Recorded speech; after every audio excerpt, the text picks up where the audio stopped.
Pakistanis must recognize the United States does not give out blank checks. But since 9/11, Pakistan has received more than $20 billion US dollars. It's slated for another $3 billion next year, making it the third largest recipient of U.S. foreign aid. Pakistan has the fastest growing nuclear arsenal in the world, and fearing those weapons could fall into the hands of extremists. The Pakistani government also provides critical supply routes for U.S. troops to Afghanistan and has tacitly allowed U.S. drones to drop bombs on its sovereign soil.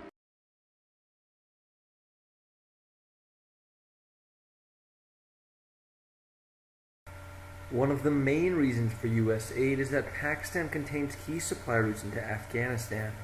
In order to efficiently supply fuel and dry goods, a good relationship with Pakistan is necessary. Aid allows for Pakistan to open up its trade routes for the United States in order for continued funding of troops in Afghanistan. The Council on Foreign Relations states that, quote, "We cannot fight in Afghanistan without the 80% of fuel and dry goods shipped through Pakistan." Moreover, ABC News estimates that moving supplies through an alternate route would cost an additional $232 million. Additionally, U.S. aid is one of the primary reasons that Pakistan allows drone strikes to occur on its soil. According to the Chicago Tribune, over the last 3 years, 294 drone strikes were made in Pakistan.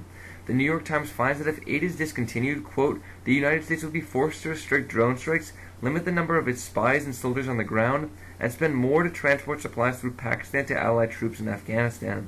Furthermore, the success of drone strikes is quite high, as found in a case-by-case analysis from the New America Foundation, which they find that 94% of those killed by drones were terrorists.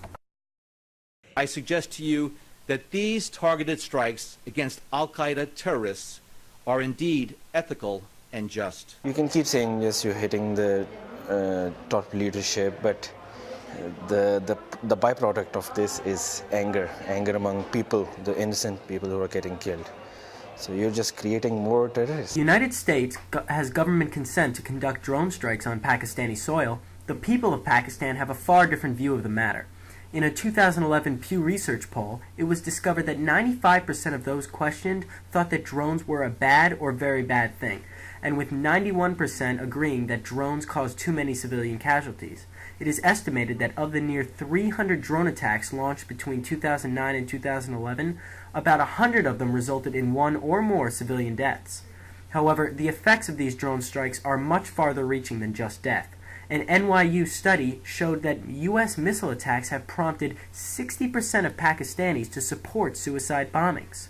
Overall, drone strikes are destroying the positive relationship that the U.S. has built with Pakistan through financial aid.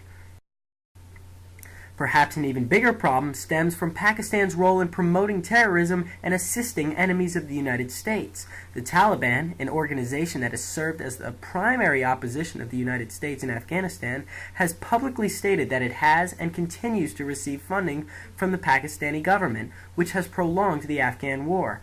In addition to providing financial aid, Pakistan has granted the Taliban with military support as well. Through its military and the ISI, Pakistan has not only been able to help the Taliban coordinate its attacks, but also warn the organization of incoming U.S. assaults. However, the Taliban is not the only anti-American group benefiting from Pakistan's aid. In 2010, WikiLeaks published 180 million files that showed Pakistani funding of several different terrorist organizations. To add to the controversy, on May 1, 2011, a United States Navy SEAL team conducted a raid of a compound in Abbottabad, Pakistan, where they found and killed Osama bin Laden, the leader of al-Qaeda. This event marked the end of a 10-year, $1.3 trillion manhunt that began following the attacks on 9/11. Throughout the entire search, Pakistan claimed it had no knowledge of bin Laden's whereabouts.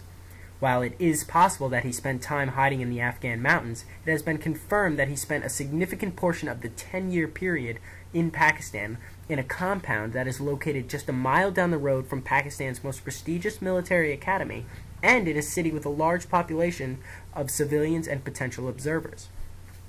This is only one of the many findings that have brought Pakistan's claims of innocence into question, and this has in turn contributed to the debate concerning the overall effectiveness of U.S. aid to Pakistan. Here is what the U.S. government says happened that night. A pair of helicopters carrying about 24 Navy SEALs swoops in on the compound. One chopper full fast ropes in, while the other lands to disgorge its seals. It's a hard landing. The helicopter loses lift because of the compound's high walls. No one is hurt. For most of the SEAL's 40 minutes on the ground, the team engages in a firefight. The SEALs clear the small building first, then reach bin Laden and his family on the second and third floors of the main building. It has been determined that much of the funding Pakistan has given to extremist groups has come directly from the financial aid the U.S. has provided to Pakistan. Furthermore, statistics have proven that the U.S. aid to Pakistan has led to a 67% increase in the duration of terrorist campaigns. With all that being said, the overall effectiveness of U.S. financial aid is clearly up for debate. All in all, the war on terror has certainly not been facilitated through the United States funding of Pakistan. But, however, the question now shifts from whether the funding is effective or not to whether or not the funding is necessary to avert any more catastrophic or potentially nuclear disasters.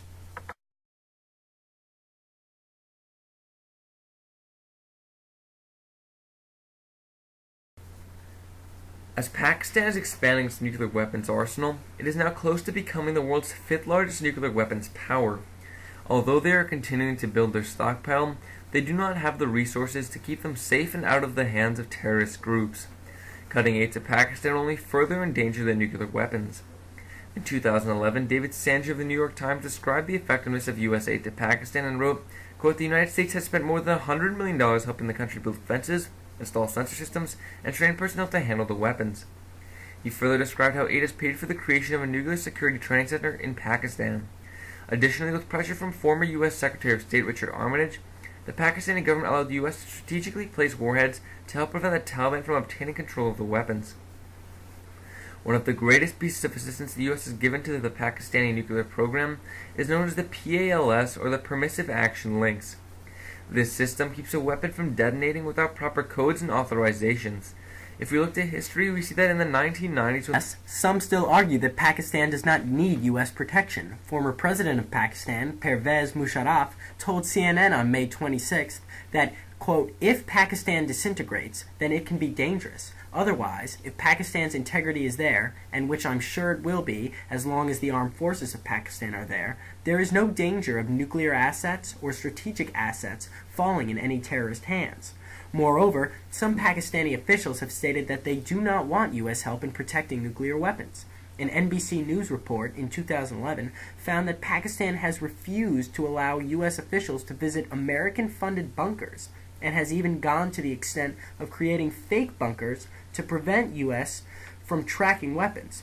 Moreover, it seems that Pakistan has been providing information to Iran about key nuclear secrets. As the U.S. continues to aid Pakistan, it may also be indirectly aiding the Iranian nuclear program.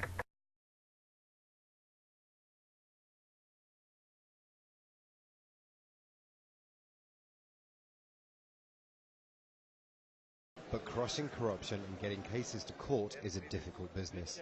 Anti-corruption convictions against individuals are rare, and lawyers here say that corruption's simply too ingrained within society to tackle effectively. Most basic government services are open to bribery and corruption, and the reasons are simple. Pakistan has a culture of waqf. It's about who you know.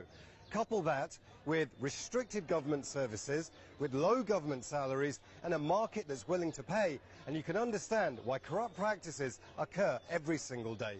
Imran Khan, Al Jazeera, Lahore. According to USA, they themselves admit that, quote, 1 year after the launch of the civilian assistance strategy in Pakistan, USAID has not been able to demonstrate measurable progress. Harvard University logically explains the reasoning behind this when they find that over 70% of all funds sent to Pakistan are spent illegitimately. Pakistan has prevented the U.S. from being able to check how funds are spent by refusing to show Army records to the United States, by having inadequate procedures in place for oversight, and by claiming that areas where money is allocated are too dangerous to visit.